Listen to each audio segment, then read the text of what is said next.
Selamat pagi Bapak Ibu Saudara yang terkasih di dalam nama Tuhan Yesus Kristus. Bersyukur kita boleh berjumpa kembali dalam program Renungan Keluarga Kristen. Sebelum kita merenungkan firman Tuhan, mari kita berdoa. Tuhan, kami bersyukur boleh ada di hari ini, di hari yang keempat di bulan yang ke-7 ini Tuhan. Kami bersyukur Engkau percayakan kami memasuki hari ini. Terima kasih banyak Kau menyertai istirahat kami. Kami boleh bangun dalam berkat Tuhan, terima kasih. Kami mau menjalani hari ini Tuhan. Berkatilah kami di hari ini. Sertai kami, pimpinlah kami. Biarlah hidup kami dalam pimpinan arahan Tuhan, tidak melenceng dari apa yang Tuhan mau. Berkatilah kami Tuhan Yesus. Berbicaralah kepada kami dalam nama Tuhan Yesus kami berdoa, amin. Bapak Ibu Saudara yang terkasih dalam nama Tuhan Yesus Kristus, bersyukur kepada Tuhan kita boleh menikmati hari demi hari. Bapak Ibu, saya mau mengajak kita berpikir, merenungkan satu bagian firman Tuhan yang mengajar kita untuk hidup berani berbeda. Berani berbeda. Kenapa saya katakan berani berbeda? Karena tidak banyak orang berani berbeda. Banyak orang biasanya kalau sudah mayoritas berkata A, hampir sebagian orang mengikuti mayoritas. Jarang berani tampil beda atau berbeda. Ya. Kalau mayoritas itu benar sih tidak apa-apa. Tapi kalau mayoritas itu salah, maka kita harus berani berbeda. Hari ini saya mengajak kita belajar dari Roma pasal 12 ayat yang kedua. Ya. Janganlah kamu menjadi serupa dengan dunia ini. Saya mau menekankan itu dulu, frase itu dulu ya. Janganlah kamu menjadi serupa dengan dunia ini. Bapak Ibu, ini perkataan Paulus yang saya rasa kita sering mendengarkannya. Janganlah kamu menjadi serupa dengan dunia ini. Terjemahan lain, jangan kamu mengikuti norma-norma dunia ini. Paulus mengajarkan kepada kita harus berbeda dengan dunia. Kita tidak boleh sama dengan dunia. Karena dunia selalu mengajarkan hal yang bertentangan dengan firman Tuhan. Kenapa saya berkata selalu dan selalu? Karena hampir sedikit kebenaran yang ada di dunia ini. Karena semua sudah tercemar oleh yang namanya dosa. Kitab Roma jelas mengajarkan kepada kita. Dalam pasal-pasal sebelumnya, ya pasal 1 sampai pasal 11, menjelaskan bagaimana tentang doktrin-doktrin pengajaran. Dalam pasal yang ketiga khususnya dijelaskan bagaimana orang dibenarkan oleh iman. Orang-orang yang berdosa, orang-orang yang sudah hidup dalam bergelimang dosa, dalam pasal 1 sampai pasal 3 awal itu dijelaskan bagaimana dosa-dosa manusia, ya. Dan mereka tidak sanggup menebus dirinya, tidak sanggup memperbaiki dirinya. Maka perlu yang namanya campur tangan Tuhan, pembenaran daripada Tuhan. Perlu itu, karena tidak sanggup manusia dengan perbuatan baiknya, tidak sanggup. Kalimat Roma pasal 3 jelas mengatakan tidak ada seorang pun yang baik, seorang pun tidak. Tidak ada yang baik.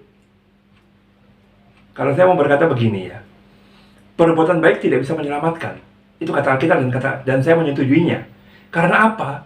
Tidak ada yang baik. Standar kebaikan itu sangat relatif. Jika sesuai dengan kepentinganku, itu bisa dikatakan baik. Jika sesuai dengan kebutuhanku, orang melakukannya itu dikatakan baik. Tapi kalau tidak sesuai, apakah kita bisa berkata baik? Itu namanya standar relativitas yang berlaku bagi kebaikan. Tapi firman Tuhan jelas berkata, kebaikan itu dasarnya adalah Tuhan sendiri. Kebenaran itu dasarnya adalah Tuhan sendiri. Maka dia mengambil langkah untuk membenarkan manusia. Manusia yang percaya akan dibenarkan dari dosa-dosanya, dipulihkan hidupnya, dikuduskan, menjadi anak Tuhan. Karena sudah dibenarkan, karena sudah dikuduskan, maka, ini jelas kalimatnya ya, maka ayat 12 pasal 12 ayat yang kedua dalam Roma ini mengatakan, janganlah kamu menjadi serupa dengan dunia ini. Frase ini jelas. Kalau kamu sudah dibenarkan, kalau kamu sudah dikuduskan, jangan lagi serupa dengan dunia ini. Nah, kalau kamu dan saya serupa dengan dunia, berarti sebenarnya kita belum dibenarkan. Memang kita belum dalam proses masuk dalam pembenaran itu. belum hidup sesuai dengan pembenaran itu sendiri. Kalau Tuhan sudah membenarkan kita dan kita meresponi pembenaran Tuhan itu, haruslah kita menjadi orang-orang yang tidak lagi hidup serupa dengan dunia ini. Dunia mengajarkan, jika orang jahat, balas dengan kejahatan. Mata ganti mata, itu perjanjian lama juga mengatakan demikian. Dan itu disetujui oleh dunia. Tapi perjanjian baru, kasih karunia itu mengatakan, kasihilah musuhmu. Itu bertentangan dengan dunia. Tidak sama dengan dunia. Tetapi, Paulus mengajarkan melalui firman Tuhan ini, janganlah engkau menjadi serupa dengan dunia ini. Janganlah engkau mengikuti norma-norma dunia ini. Jangan. Karena engkau dan saya sudah dibenarkan. Sudah dibenarkan, sudah dikuduskan, atau dikhususkan, atau dipisahkan dari dosa. Tidak lagi sama kita dengan dunia ini harusnya. Kita harus berbeda dengan dunia ini. Dunia boleh berkata, keberhasilan itu kalau punya banyak uang. Hidup itu berhasil karena usaha manusia. Tapi firman Tuhan berkata, keberhasilan itu adalah mampu melakukan apa yang Tuhan mau. Dan uang bukan standar kehidupan. Itu kata firman Tuhan jelas. Karena akar segala kejahatan cinta uang. Kalau cinta uang pasti akan muncul akar kejahatan, akan muncul hal-hal yang tidak benar. Para koruptor, apakah mereka sudah miskin? Tidak, mereka cinta uang. Maka muncullah kejahatan itu untuk korupsi. Itu pengajaran dunia. Tetapi firman Tuhan mengatakan jelas, harus berbeda kita dari dunia ini. Tidak boleh sama dengan dunia ini. Itu jelas kata firman Tuhan. Tidak dapat kita bantah. Kalau kita mau hidup turut maunya Tuhan, jangan sama dengan dunia. Tidak bisa separuh-separuh, tidak bisa setengah-setengah. Ya sudahlah, mungkin ada prinsip-prinsip yang baik yang bisa aku ikuti ya. Tidak bisa. Tidak bisa. Firman Tuhan tegas, janganlah kamu menjadi serupa dengan dunia ini. Tetapi, nah ini penting, berubahlah oleh pembaruan budimu. Pikiranmu diubahkan, pribadimu diubahkan, diperbarui. Sehingga aku dapat membedakan mana kehendak Allah, mana yang baik, mana yang sempurna.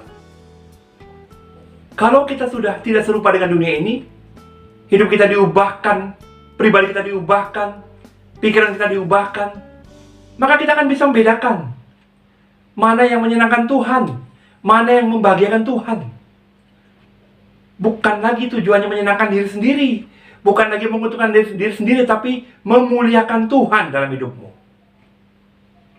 Mari kita belajar, jangan serupa dengan dunia ini. Berbedalah, beranilah berbeda. Beranilah berbeda. Hiduplah dalam kebenaran yang Tuhan mau. Jangan kompromi dengan dosa. Jangan membenarkan tindakanmu untuk kepentinganmu.